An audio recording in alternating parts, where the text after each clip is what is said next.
No heipä hei. Joo, nythän meillä on taas pikkasen kerrottavaa.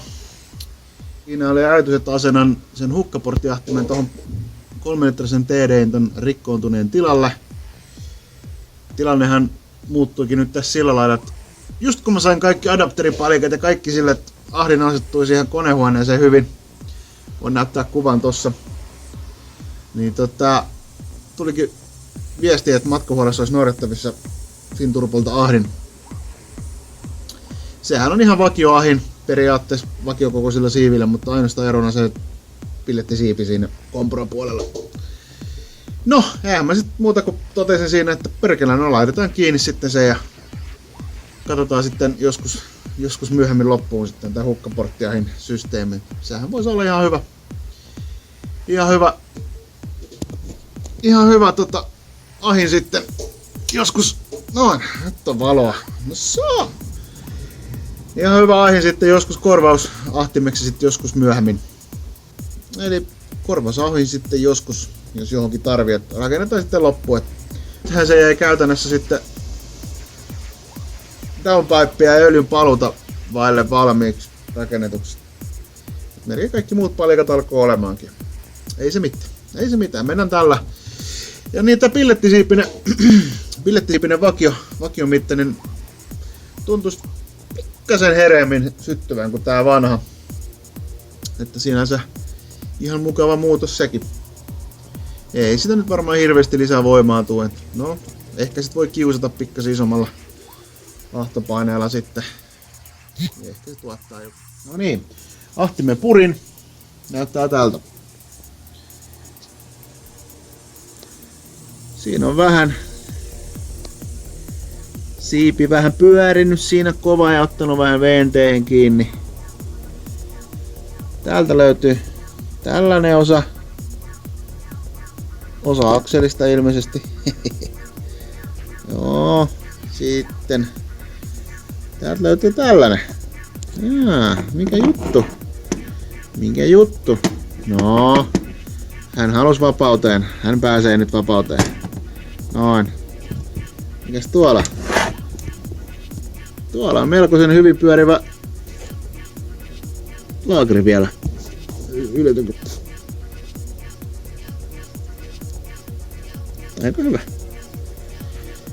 Aika hyvä vielä. Vaikka hyvin pyörii. No ei muuta kuin vähän jälkeenpäin öljyä ja hitsataan tohon siipipaikalle. Joo. Mut sitten projektiin, joo. Mulla tässä ajatuksena tosiaan pikkasen aloiteltu vesilinjojen teko. Otan siitä kuvaa ja kerron vähän lisää, eli tästä lähtee taivuteltu vähän putkea jo valmiiksi ja tehdään siitä niitä vesilinjoja vähän lisää sitten. Ja nähän ei tietenkään vakiopaikoille käy enää juurikaan. Jes, päivä taas mennyt tässä touhuillessa noita vesilinjoja. Ja itse asiassa tein tommosen öljylähtöadapterinkin tähän tohon öljysuodatin jalkaan, niin pääsee sitten AN liittimellä lähtemään eteenpäin. Eli se on tän näköinen. Ei nyt oo kovin kumman. Tuolla on tommonen O-rengas sitten. Ihan tämmönen, tässä on M12 jenga. Siihen saa jonkunnäköisen fitmenttiliittimen sitten päähän. Siitä sitten lähdetään jakamaan. No vesilinjoja. Tosiaan täältä orkkisputki. Se on vähän rutussa tossa, kun vähän kovakorasti puristelin. Tosta se lähtee syylärille. Tosta noin. Ja sitten tuolla toinen putki, mikä tein, on tuolla noin. Menee tuolla alla. Tulee täällä. Täällä on hieno kannake. Ihan kuin olisi tehtaalla joku ajatellut. Joo, sit se tulee täältä. Nousee tähän ja tästä menee myöskin. Tästä se menee sitten myöskin tonne sisäkennon palu. Onko se tulo? No ei nyt tiedä. No jompikumpi. Nää menee sisäkennoille, nämä putket tässä. Joo, no siitä se menee tonne Miten se menee orkkiksena? Tein tonne tommosen jalan tonne, että toi ei pääse liikkumaan nyt kun se ei orkkisputki. Et semmoista pientä hipostelua tossa on joo tullut tehtyä. Ja tääkin tulee olemaan paisarille sitten tämä. Et jotenkin täältä johonkin tähän näin. Paisari ehkä tulee. Joo. Pitäis toimia. Et nyt periaatteessa vesilinjat alkas olemaan sitä vaille, että tosta sitten tästä tehdään sitten eteenpäin. Millä liitoksella nyt sitten tehdäänkään, niin koriin päin sitten siitä. Melkein sitten kun kaikki on, tai kone on jo konehuoneessa, niin sitten mennään näillä. No täällä huomasin, että tämähän olikin pirun lähellä tämä linja tässä, että mä ehkä teen tähän jonkunnäköisen pienen jutun. Ja laitan sen menemään ehkä paremmin. Tai sit mä teen sen kokonaan jollain letkolla, jollain siinä on vähän enemmän toimintatilaa. No mitäs muuta? Joo, ei tässä nyt oikeastaan muuta kerännyt tekemään. Joo, mut hei, tässä on homma hidastunut, niin mutta tässä on päässyt harrastamaan myös ihan mukavasti motorsporttia tässä. Pari kaveria yrittää väkisin tonne Ysin puolelle ajaa, niin oltiin tossa viime viikonloppuna Misan kanssa ja Cobra ja vaimon kanssa Kauhavalla Blacklist Shootoutissa. Misan autohan on kauden jälkeen siellä 5 Blacklistillä, eli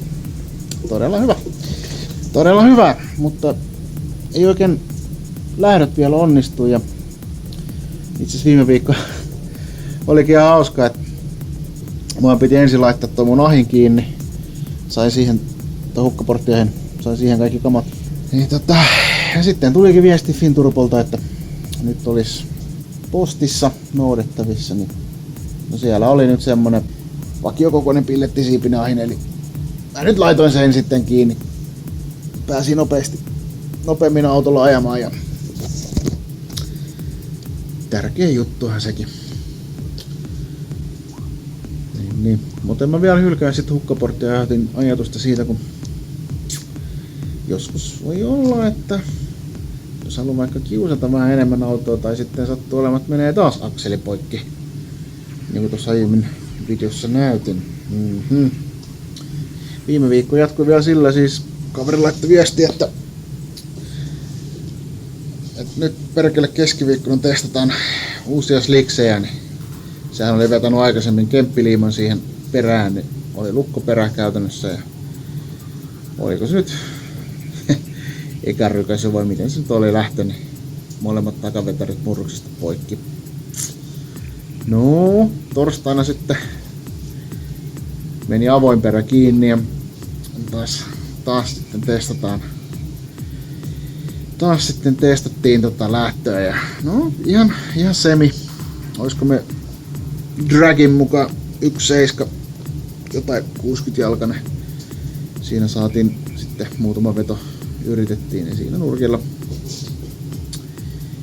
Niin sitten siinä tallille takaisin mentäessä niin perhana. Sehän vähän käy huonosti yhdellä pytyllä.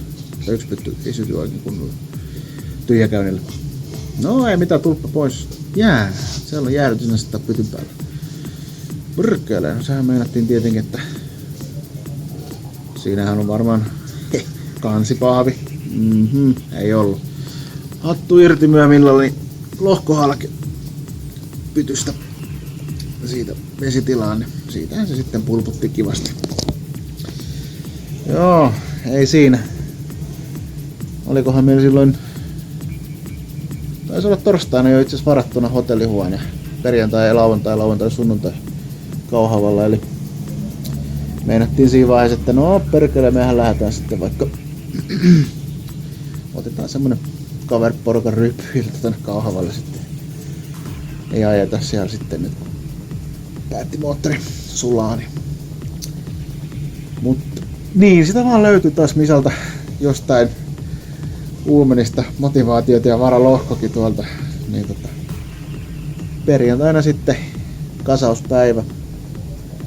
Siinä töitten jälkeen heti melkein mäkin lähdin kasamaan sitä ja Hiplandin kantta siinä vähän puhtaammaksi, testasin venttiilit ja ainakaan vuotanut pahemmin. Ei mitään, siinä kone kasaa sitten porukassa ja oli se nyt 11:30 ehkä tai mitä se kello olisi ollut.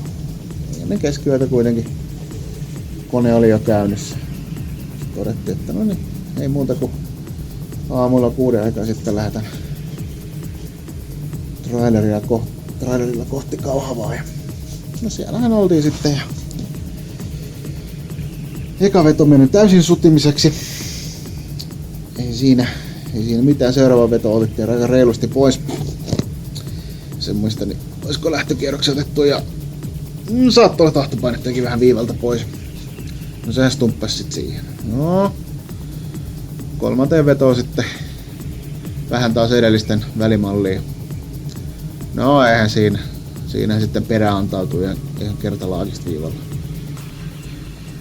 Eipä siinä. Nopeasti takaisin varikolle ja vaihdettiin siinä perää sitten siinä nopeasti. Vähän saatiin vauhtiakin siihen, kun selvisi, että Blacklist Shootout on vähän niinku meistä kiinni. Ja sit siinä naapuritallissa oli semmonen pohjoisen puolelta joku Mitsu. Niilläkin tekniikkamurheista oli vähän, että kumpi meistä vie lähdön, niin se porukka voittaa. No, siinä rupesi Räikkä käymään vähän tiheämmin siinä auton alla, kun perää vaihdettiin. Eihän siinä sitten. Olikohan tunti siitä, kun perä ajosi ja olin tunnin päästä line-upista. Et ei se. Siinä sitten lähdettiin ja meinattiin, että ja siinähän oli tietenkin, ajettiin kaikki SM-luokkia ja kaikki tällaisia siinä välissä, niin siinähän sai sitten odottaa melkein tunnin puolitoista varmaan, joo. No siinä sitten juuri ajovuoroon kun päästiin, niin siinä oli mukavasti, tuli viereen sitten Timo Lehtimäki Top Fuel Dragsterille. Otin siitä jonkun videonkin, että on kyllä hyvä kirittäjä Misalle siinä. Ja hauska juttuhan siinä oli, että jos olisi vierekkäin ajettu, niin Misahan olisi vienyt sen lähdön, koska sehän porsi sinne viivalle se Lehtimen Dragsterin heti miten. Että olisi ollut kyllä taas show-arvo kohdillaan.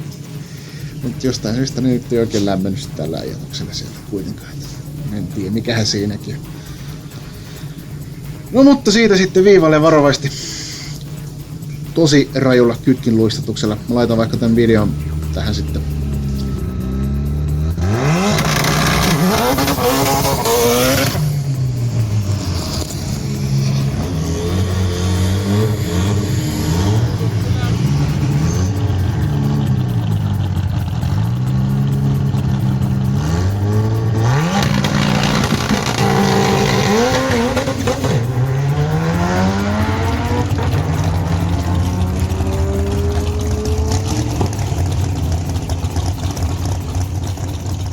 Mikä laadukas video. Oli aika pimeätä jo. Niin 10.4.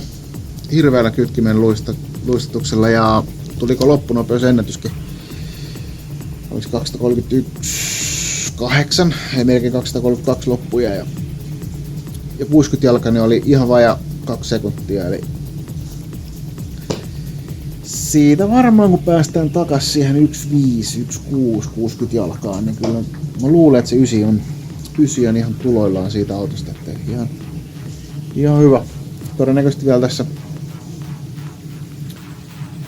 yritetään jossain ehkä vuokrata paikallinen lentokenttä tai sitten Laukkanen Motorsportti tuossa ilmoitti, että vuokraa Kauhavan lentokentän tai tuon radan käyttöön, että jos sinne sitten pääsisi testaamaan. Täytyy vähän katsoa, että lähdetäänkö taas trailerilla kohti Kauhavaa pätkimään periä ja vetareita.